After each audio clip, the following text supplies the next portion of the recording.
David Milgaard. I am distantly related to David Milgaard only through marriage. He married when he came out of prison. He had been writing letters to my third cousin. He had been writing letters to her while he was in prison, and when he got out of prison, he married her. So then he became part of our family for a while. I'm not sure actually how many years they were married, and then they divorced. So he's not part of my family anymore. You're telling me that when you'd sit down at like a family event, some people would want to sit down with him. Yes, my father's sisters and their husbands had, of course, been around when the case was actually being investigated, when the murders in Saskatoon had happened, and when he went through his trial, and they believed that the case was solid, and they believed that he did it at the time. And so then 23 years later, when he was exonerated, they didn't believe that evidence. They felt that that was not true, that he had actually murdered her, and he'd spent all that time in prison. So when we would get together for family gatherings, they wouldn't even attend if he was going to be there. Yeah, that's crazy. Yeah, especially because we sort of trust DNA evidence as very scientific, yeah. And they just did not. They felt that he had been through the court and they had proved their case and was found guilty, and so he was guilty. Did you meet him?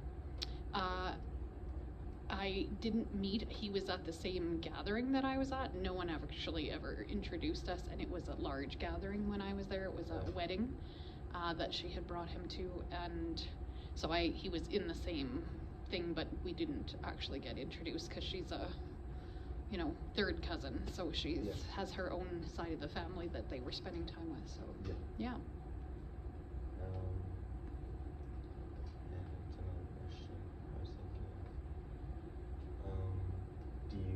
He did it, or do you think he was? No, I think he was at the wrong place at the wrong time.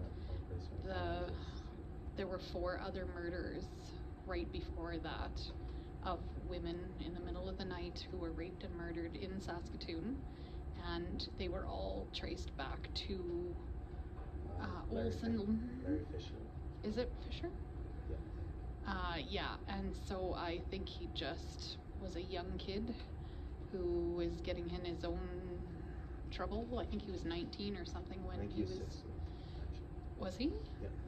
Yeah. He's my age. I think he'd been in trouble with the police, and I think he just wrong place at the wrong time. And I really am disappointed with the police.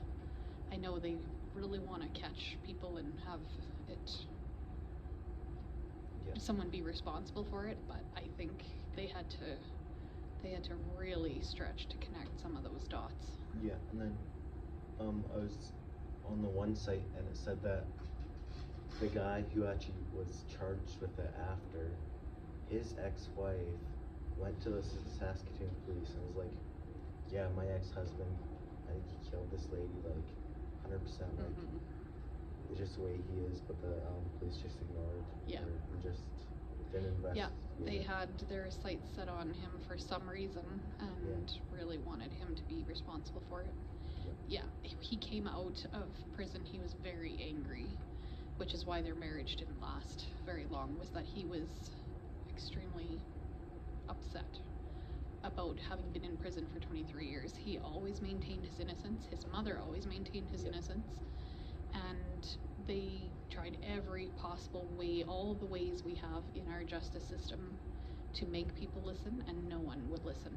Even when they had, obviously, people coming forward, witnesses coming forward and telling them completely opposite things, they just went against that. And I think there's a lot of different examples of the Saskatoon police particularly being racist or discriminatory against people that they just felt deserved that kind of justice, even though they didn't do the things that they thought they did.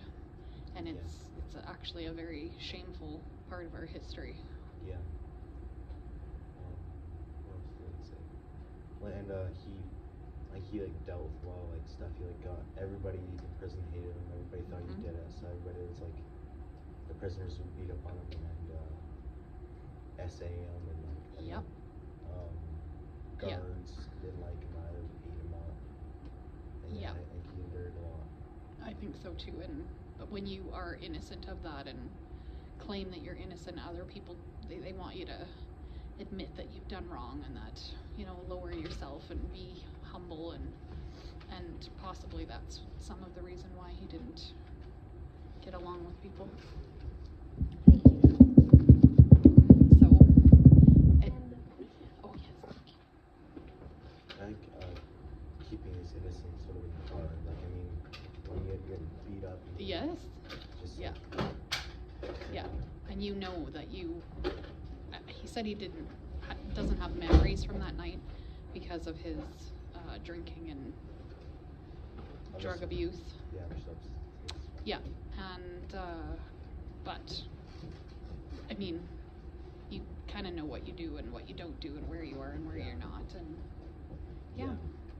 So. What was I gonna say?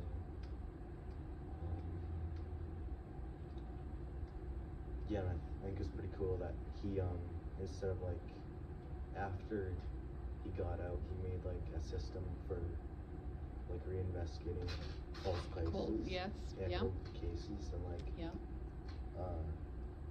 finding like wrongful convictions and like stuff like that. Yeah, those are things that need, especially from the past before we had the opportunity to use DNA. Yeah. It was, you know, circumstantial evidence. Yeah. They did want to put somebody behind bars. The society felt safer when someone had been caught for that. And so they did push a lot of those things through that should not be pushed through. And I don't know how many of those things happen now. We don't have DNA evidence for every crime that happens. So if you, they do have a stricter standard for evidence, however. And I think it was just by word, like the place that they're at, that guy, like him and David got in an argument. And I think that guy was kind of mad at, and he's like, yeah, that guy, I saw him, he had blood on his stuff, but his friends were like, no, we were with him the whole time, like 100%, he couldn't have done it, like, we were with him the whole time. And then the cops were like, oh, you were with him the whole time, so that means you were connected to the murder. And they're like, no, actually, we weren't with him. Because they wanted to save themselves. That's right. Of course, then you would, that happens a lot too. Yeah. You'll also be in trouble if you were part of that, And to save themselves, they recanted their testimony. Yeah. Absolutely tragic case, and it happened, I think, more than, I mean, his is not the only case, so. It's not a one-time thing. So, that should be good. Thank you. Thank you.